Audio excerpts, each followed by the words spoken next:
Hello, my name is Chloe. Welcome to my channel. Today I'm bringing to you my March wrap up.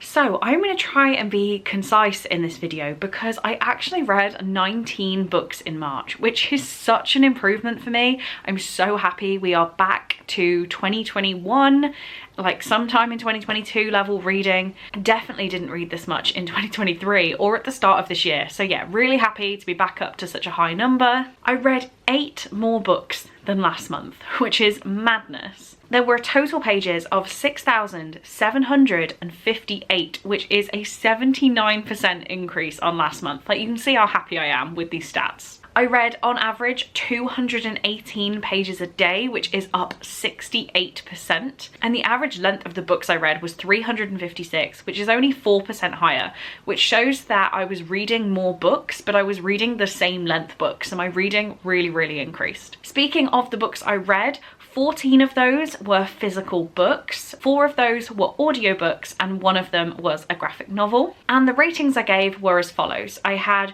1 book that I didn't rate, 1 1 star, 2 2 stars, 2 2.5 stars. I'm holding my notebook, but 6, pretend I'm holding 6. 6 3 stars, 3 3.5 stars, 2 4 stars, 1 4.5 star, and 1 5 star, which meant my average rating was a 2.9.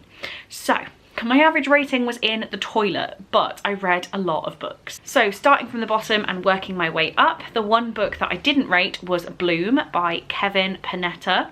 This isn't because I didn't like this book. This is a graphic novel. It's a YA gay romance story, and I really did think it was absolutely adorable. I am repeating myself for like every wrap up, I swear, but I have worked out that graphic novels just aren't the format for me. So this was the last unread one that I had on my shelves, and the only ones I've kept are the After series by Anna Todd because I know those stories anyway.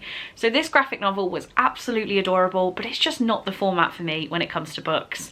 So unfortunately I didn't absolutely love it, but I didn't want to give it a low rating because that just doesn't reflect the quality of the graphic novel. It's just not the same as like a print book to me. That's just me personally. I don't get on with them, so no rating for that one. Then the book I detested this month was The Psychopath by Mary Turner Thompson. So I listened to this one on audio, and I'd previously listened to The Bigamist by the same author. And The Bigamist was a story about this proper tragedy of a woman who got married and she finds out her husband isn't who he said he was. He's got multiple marriages. Turns out he wasn't a spy when he said he was. And it was just such a horrible situation, and I felt so bad for the author because it is a memoir. So normally I don't rate memoirs, let alone give them a low rating, but this one I genuinely detested, and I tell you why. The whole book just seemed like there was no point. So it felt like she'd released The Bigamist, it got really good buzz and like excitement, and she didn't want to just call it a day then. She would rather write another book about what has changed for her since she released The Bigamist, and I just found that so boring and like self-important. I feel really bad for this woman, and that's why I gave The Bigamist such a high rating. I think I gave it 4 or 4.5, but just reflecting on what had happened since that book came out just didn't feel necessary to me. There were also really random like political rants in the book, and if you're for or against those like points that she was making, it still just doesn't have the place for it in a true crime book about a guy who was a bigamist, whose story we've already heard in another book. So yeah, did not like this book, would not recommend. Next up we have my 2-star ratings. The first one is All These Bodies by Kendara Blake, and I'm really sad that this is here because this was the Chloe's Crime Scene Corner pick this month. Unfortunately, I just did not like this book. It's set in the 1950s and it is about a murder spree that is going on, which concludes in our town that we're set in. There is a woman who is found covered in the victim's blood at the scene. The whole story is then her chatting to the sheriff's son and him trying to get the story out of her, kind of to write her story and also just to understand what's gone on. And it was really easy to read when I got into it, which is why it's a 2-star, not a 1-star. But if you would like a murder mystery that has a solved mystery, don't read this book, and that's all I'll say on it. We then unfortunately have Never Been Better by Leanne Toshiko Simpson, and this one really hurts my heart. So I didn't love this book, but I was on the Instagram like press tour for it. So I posted my Instagram post and wrote some things about like what the book was about, and the author did reach out and say she loved my post and thank you, and she seems like a lovely woman. But unfortunately I didn't like her book. I was very cautious of not giving my opinion on the Instagram tour. I have not given it a numbered rating at this moment in time on Goodreads or Storygraph because it doesn't have many ratings, but I'm always transparent in my videos, so yeah, I didn't like it. This is a book about 3 people in a mental facility, and they all have different struggles and they're all released at different times and go back to their lives. While they're there, our main character develops a bit of a crush on the guy in the group, but by the time they're out and in regular society, he has asked the other woman to marry him and she's not very happy with this. So we fast forward to when this book is taking place and they are getting married, they're having a destination wedding, and our main character is clearly invited along, and we spend the book wondering if she's going to break them up, if they're going to get together instead, are people going to find out how they met because it's all a secret. And I do think this book has its audience somewhere, but it definitely wasn't me. I don't want to slate it anymore. If you like the sound of that premise, then go for the book because that is exactly what it is. But yeah, it just really didn't tick any boxes for me, and I would have DNF'd it if I wasn't on the blog tour. So yeah, I'm going to shut up about it now. Next up we have my 2.5 star reads. The first one of those is Deceived by the Gargoyles by Lillian Lark. This is I actually listened to this one on audio. This is a gargoyle smutty romance, and I knew it was just going to be a simple time. I knew it wasn't going to stretch my brain in any capacity, but overall I didn't have fun with it. Smutty romances that you're reading just because they're kind of hilarious are always really hard to rate because you're like, where does the enjoyment lie? But this one, I just didn't really get much out of the story. It's a pretty long book. We're following a woman who is matched to a gargoyle who actually lives as part of a clan. So the story becomes, does she want to get involved with the whole gargoyle clan, or can she put aside her feelings for the one she was matched to and find somebody new? It is exactly what it sounds like, so if you want that, then go for it, but it just wasn't really my thing. It didn't do anything for me.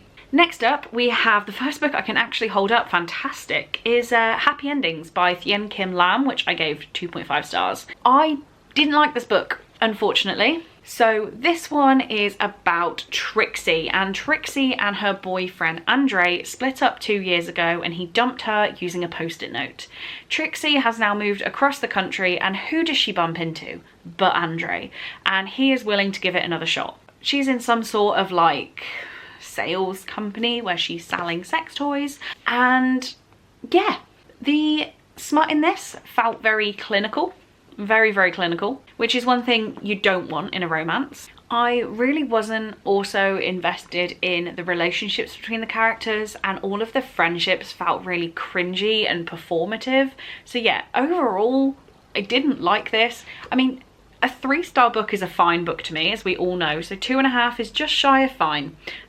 Wasn't a fan. I'm sure its audience is out there, but the audience isn't me. Next up, 3-star reads. The first one is The Mars Room by Rachel Kushner, and I think this was actually the first book I read in March because my memory of it has gone a little bit hazy.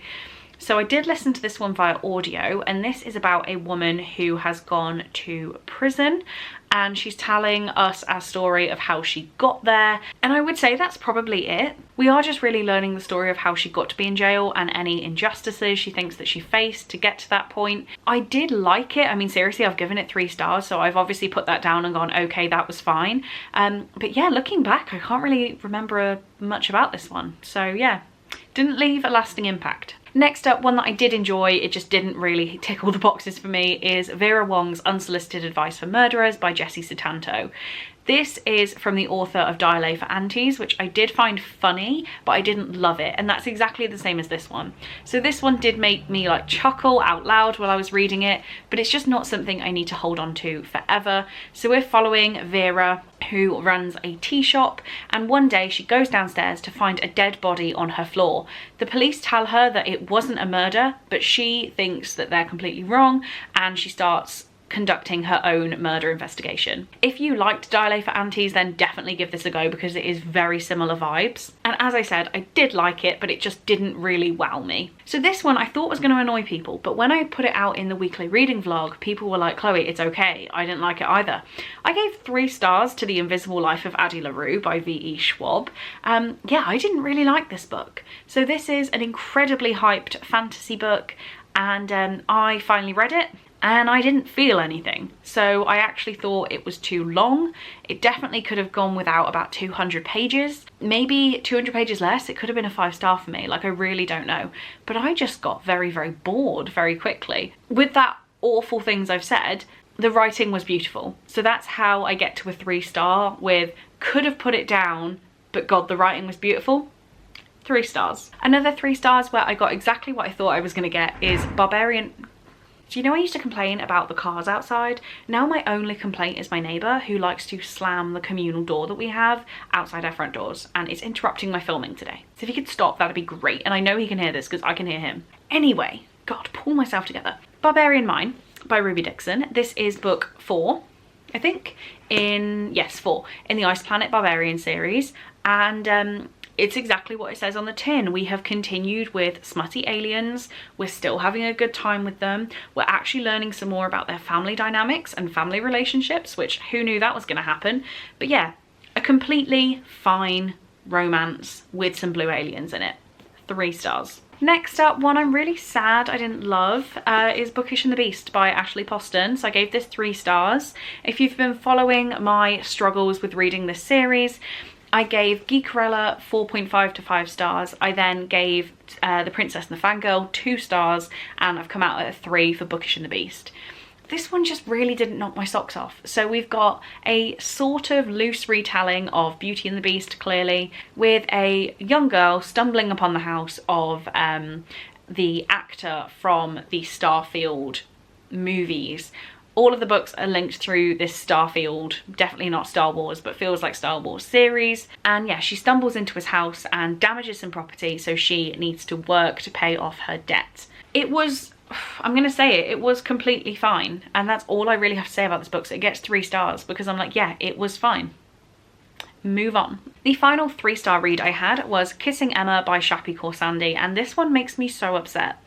I read last year, the year before, I'm not even sure now, Nina Is Not Okay. I think it was last year. And I absolutely loved that book. What's the word? Like, devoured it. 5 stars, completely wrecked me emotionally. So when I picked this up, I probably went in with too many expectations. This book follows Emma, who isn't brought up in the most affluent household, let's say, and when she gets towards the end of high school, she decides that she could really be earning some money instead of going to school to support her mum. My one massive complaint with this, like, the story itself isn't that bad, and I feel like if the blurb was different, it could have been a higher rating. But what we get told on the blurb, which I now won't read out because I feel like it spoils the whole book, but the stuff on the blurb doesn't happen until 200 pages in, and it's only a 300-page book. So we know everything that's going to happen. The first 200 pages feels like setup for the rest of the story. And then the actual story happens in 100 pages, which is too quick. So yeah, I really think the pacing of this book needed some work. I liked the story, but this needs rejigging, I'm sorry. Finally, moving on to some higher ratings. The first 3.5-star book I read was The Babysitter's Coven by Kate Williams. So I was actually in Amy McCaw's book club for February, and the book we read was The Babysitter's Coven. I will link the live show that we did down below. It was a really great discussion with some lovely people. I'm so glad I've met them. But yeah, I didn't absolutely love this book, but I didn't hate it. If I read it for the first time when I was like 14, 15, 16, I probably would have thought it was amazing. But reading back as an adult, I found some serious flaws. Again, the pacing was a little bit weird. We had a lot of text speak in speech, and I don't know many teenagers, but I'm pretty sure they don't say ruffle. Maybe they did, like maybe I'm out of touch, I don't know. But there was a lot of text speak that was just and the pacing felt a bit weird, but I did really like it. I liked the 90s nostalgia vibes, even though I don't really pick up on all of them. It was definitely interesting. So yeah, definitely wouldn't put off reading the rest of this series, but I'm not looking for it. The other 3.5-star rating I gave was A Worthy Opponent by Katie Knight, and Katie Knight? No, it's not. Katie Robert. Who's Knight? I don't think I've read a book by anyone Knight. K.A. Knight, maybe. Anyway, this is a Captain Hook and Tinkerbell retelling. Clearly it's Katie Robert. It's full of smut. This leaves nothing's too far in this book, and yeah, I kind of liked it. I've read 3 of the what they called Wicked Villains series now. I've read Desperate Measures, Learn My Lesson, and A Worthy Opponent. I have unhauled Learn My Lesson because it didn't really tick all the boxes for me, but this one, like, it was pretty good. It wasn't perfect by any means, that's why I've given it 3.5 stars, but I enjoyed it. So it is editing Chloe here, and it seems I missed out a book. So another 3.5 star rating I gave was All That's Left in the World by Eric J. Brown.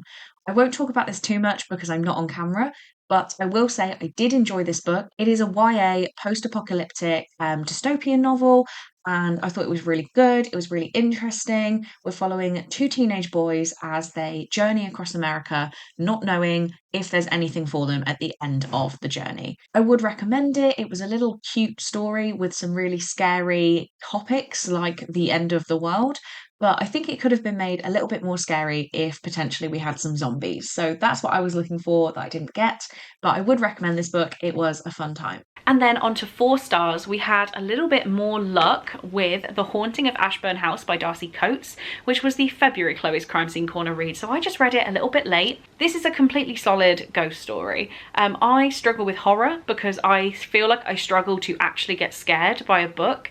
And this one didn't scare me. But when I went to the toilet in the night after reading this, I was a little bit cautious of the dark. So I'm going to say that this is the closest to scaring me a book has got in a long time. And the word scuttling, to imagine something moving, just gives me shivers. So if you're looking for a perfectly solid ghost story, I would definitely recommend Darcy Coates. I feel like I always get worse at reviews as I give them better ratings. I've got nothing to moan about.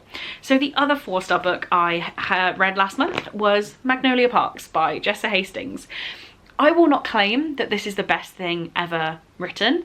I also will not be putting it on my best books of the year list. I've seen it in a lot of people's over the past year or so.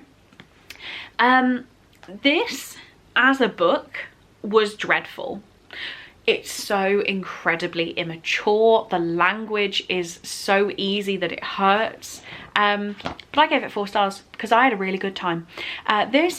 People describe it as Gossip Girl in a book. I wouldn't quite go that far. It's more like people pretending that they're doing Gossip Girl, make it British, and make it so over the top, like the characters know it's fake. And that is what you will get in Magnolia Parks.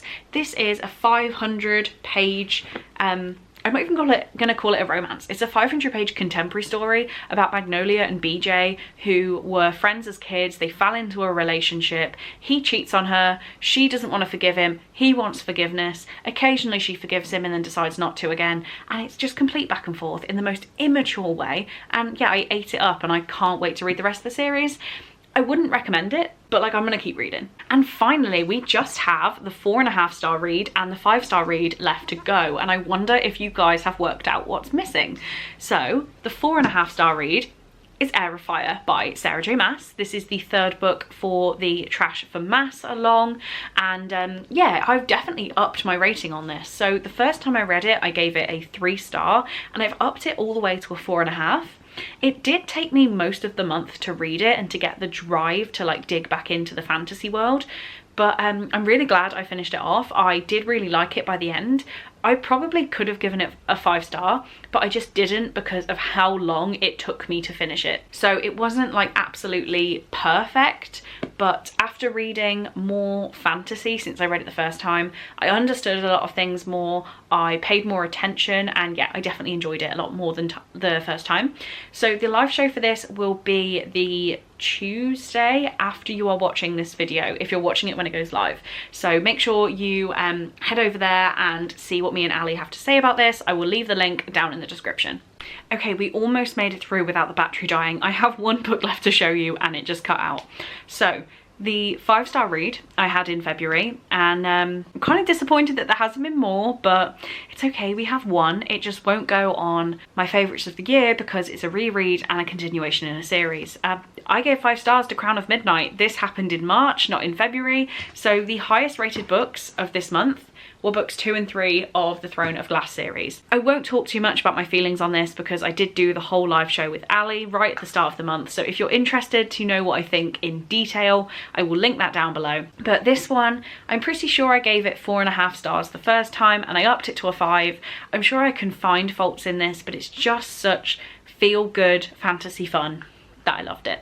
So yeah, 5 stars to Crown of Midnight. And there we have it. Those are the 19 books that I read in March. Hopefully I've talked about them quick enough so that you're not stuck here for ages. But if you have any opinions on any of these books, please do let me know down in the comments. I'd love to chat to you guys about them. For now though, I'm gonna head off and hopefully get some better rated reads for this month. So thank you so much for watching. I really do hope you enjoyed, and I will see you in my next one. Bye.